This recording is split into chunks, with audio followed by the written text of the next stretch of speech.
Hi, my name is Shari, and you're listening to a brand new episode of the Aviation Files, the best podcast for all aviation enthusiasts.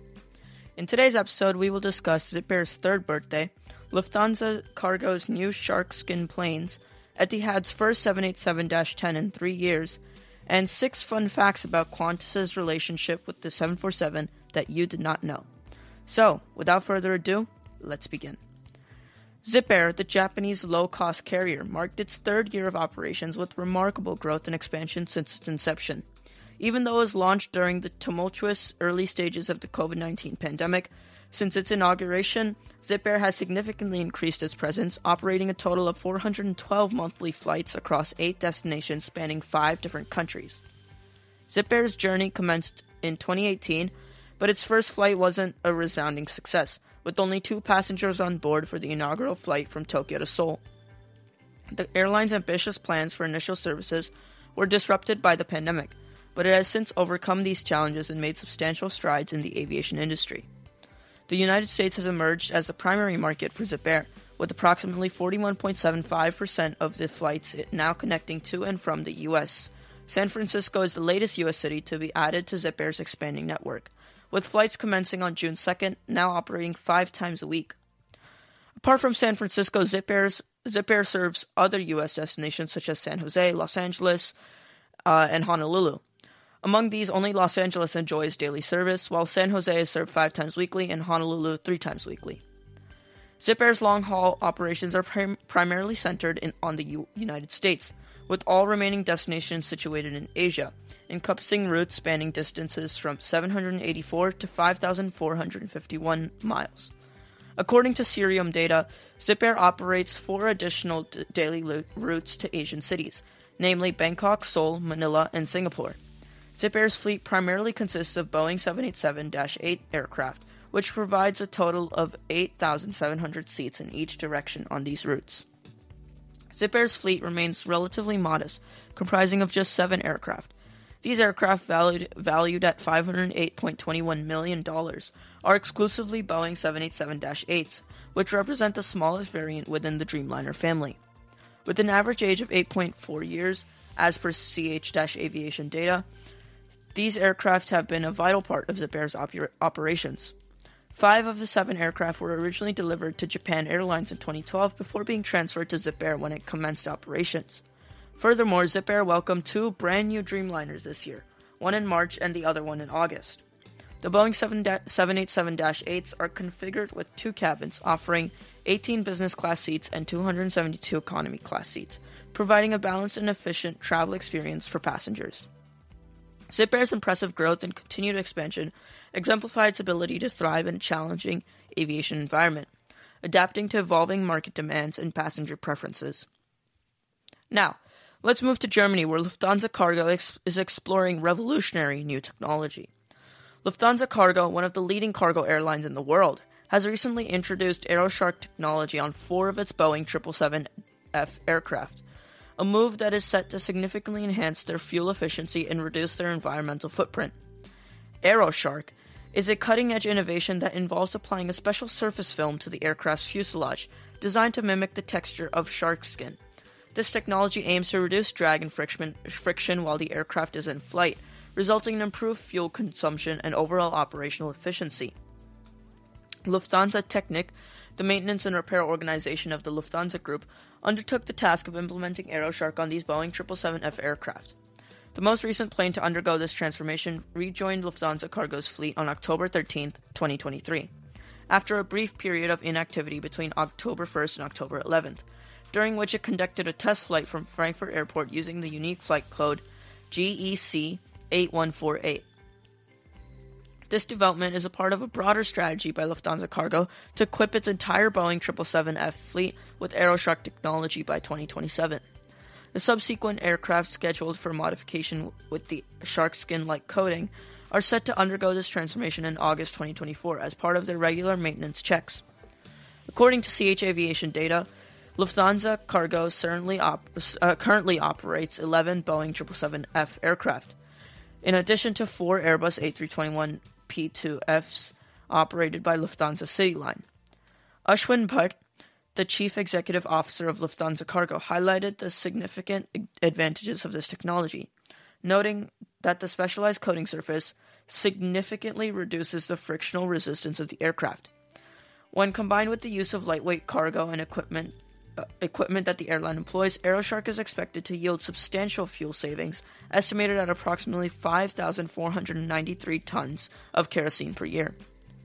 Lufthansa Technik, the organization responsible for implementing AeroShark, provided more technical details about this innovative coating. The film is a mere 50 micrometers, or 0.05 millimeters, or 0.0019 inches in height, but its unique aerodynamic properties allow for impressive fuel savings. During testing on a Boeing 747-400 aircraft, where the film was applied to the fuselage, fuel consumption was reduced by 0.8%.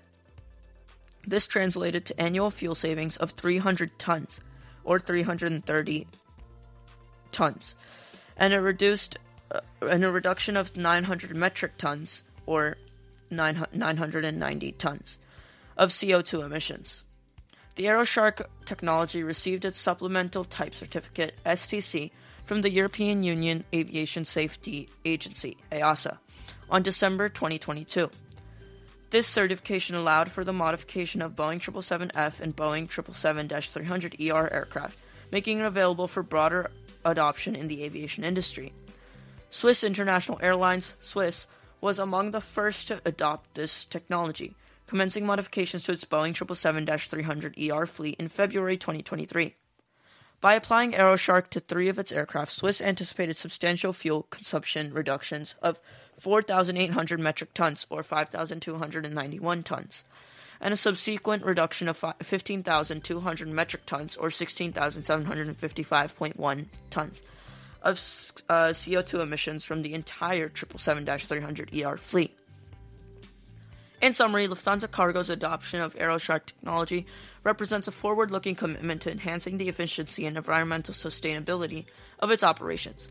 By reducing drag and friction on their Boeing 777F aircraft, the airline aims to save substantial fuel and reduce its carbon footprint, in alignment with the broader aviation industry's efforts to become more environmentally responsible.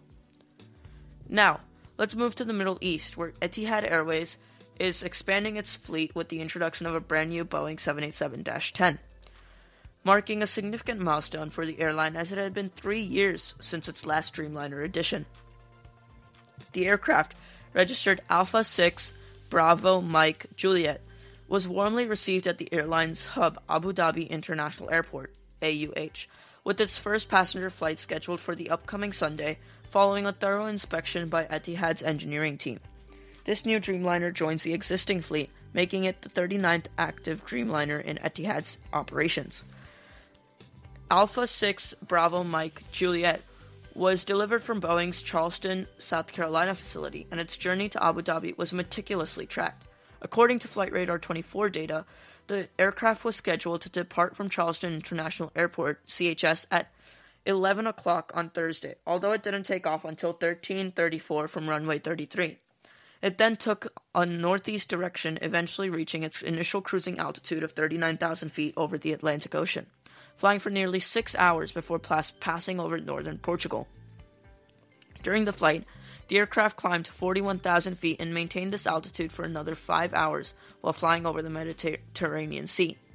The Dreamliner began its descent southeast of Qatar, over the Persian Gulf, and subsequently passed over Abu Dhabi and lined up with runway 31L, touching down at 11:05 local time after a journey lasting 13 hours and 31 minutes. This addition to Etihad's fleet aligns with the airline's strategic growth plans announced earlier in the year. Etihad's aim is to significantly increase its passenger numbers, setting a goal to carry 30 million passengers, and is also planning to double its fleet to 150 planes by the end of 2030, as reported by The National. Etihad has confirmed that this aircraft is one of 4 Dreamliners scheduled for delivery this year. The arrival of Alpha 6 Bravo Mike Juliet coincidentally occurred 3 years to the date of the delivery of its last 787-10, which was on October 13th, 2020. It's worth noting that the delivery of Alpha 6 Bravo Mike Juliet had been long awaited, as the airline originally ordered it back in November 2013, and it took 7 years until its first flight in December 2020. Delays in the aircraft's delivery were likely due to the adverse impact of the global pandemic on the aviation industry. In addition to the 787-10, 3 slightly smaller 787-9s are also set to join Etihad's fleet this year, further bolstering the airline's commitment to modernize its operations. Presently, Etihad operates 29 active 787-9s. With the addition of this new 787-10, their Dreamliner fleet now stands at 39 aircraft. The Boeing 787 Dreamliner is known for its fuel efficiency, offering up to 25% greater fuel efficiency compared to smaller-sized aircraft. Furthermore, it provides a high level of comfort and luxury for passengers. All cabins on board the Dreamliner come equipped with premium amenities, including blankets, pillows, and amenity kits, to ensure passengers experience comfort and relaxation on long-haul flights. Etihad Airlines utilizes its 787 Dreamliners to serve passengers on routes to 50 global destinations, demonstrating the aircraft's versatility and contribution to the airline's global connectivity and passenger satisfaction. Finally, let's move all the way south to Australia, where we look at Qantas's relationship with the famous Queen of the Skies, our very own, the 747. Qantas has had a long history with the 747, and in July 2020, Qantas bid farewell to its 49-year relationship with the Boeing 747. Here are 6 lesser-known facts about their history. Number 1. The World Bank typo. The delivery of Qantas's first 747 was delayed due to an amusing typographical error from the World Bank. Instead of stating that they were now ready to finalize the finance, the communication accidentally read, "not ready to finalize the finance." Qantas chairman Sir Roland Wilson patiently waited for an update until the World Bank reached out to correct the error. This delay allowed Qantas to watch Pan American Airways, Pan Am, grapple with the early operational issues of the 747 before the aircraft's arrival in Australia. Number 2. Adapting to first-class ambiance. When Qantas's Seattle representatives Ken Gold and Michael Ryan showcased mock-ups for the first-class cabin to Qantas personnel, the ambiance was quite different from what was expected. The dim red lights and curtains gave an atmosphere reminiscent of a Hamburg brothel. This presentation was far from Boeing's intent, which aimed for a more relaxed and elegant environment. Nevertheless, Qantas managed to adapt and eventually offered a premium first-class service on the 747 throughout the decades. Number 3. Influence on Pan Am. Qantas's innovative ideas also influenced Pan Am. Although Pan Am was often referred to as the pioneer of the aviation industry, Pan Am President Juan Trippe took a trip to Hawaii to inspect Qantas's top deck offering, known as the Captain Cook Lounge. This lounge had an explorer-themed decor for first-class guests, complete with replica lanterns, rope decorations, even a stand-up bar for 15 passengers on board. However, due to the economic challenges brought by the 1970s oil crisis, Qantas converted this area into additional seats, which one of its captains, Bert Ritchie, humorously referred to as the most expensive piece of real estate in the world. Number 4. Qantas's early consideration. In the late 1960s, Qantas was looking to replace its aging Boeing 707 aircraft with a more advanced and efficient option. In 1967, the airline began considering the Boeing 747, which was gaining fame worldwide as the Queen of the Skies. This marked the beginning of what would become a pivotal partnership in Qantas's history. 4 years later, in 1971, Qantas welcomed its first 747 aircraft, symbolizing a new era of long-haul travel for the Australian flag carrier and the Australian continent. Number 5. A diverse 747 fleet. Qantas operated a variety of Boeing 747 variants, including the -100, -200, -300, -400, and the specialized 747 SP. Another airline that's done something like this is Japan Airlines, which flew all the 747 variants listed below, except for the 747-8. If Qantas had stuck with the 747 a little longer, they might have hit the -8 eventually. This diverse fleet allowed the airline to expand its global reach to become the aviation powerhouse it is today. The 747 played a pivotal role in connecting Australia to the rest of the world. Number 6. Initial all-economy plans. Qantas initially had ambitious plans to operate its 747s with an all-economy seating configuration. The idea was to reserve premium travel for the anticipated Concorde supersonic aircraft and maximize the 747's capacity. However, Qantas never managed to secure the Concorde, leading to a significant shift in their strategy for the 747. Despite initial skepticism, the 5-decade partnership between Qantas and the 747 contributed significantly to Qantas's global prominence. While the era of the jumbo jet and general passenger service has diminished, the 747 continues to thrive in cargo and governmental operations. Its legacy remains a cherished part of aviation history. That's all I have for you today. Thank you so much for tuning in, and I hope you enjoyed the episode. Do make sure to support my podcast on whatever platform you're listening to this on, and make sure to check out my Instagram at The Aviation Files. Until next time.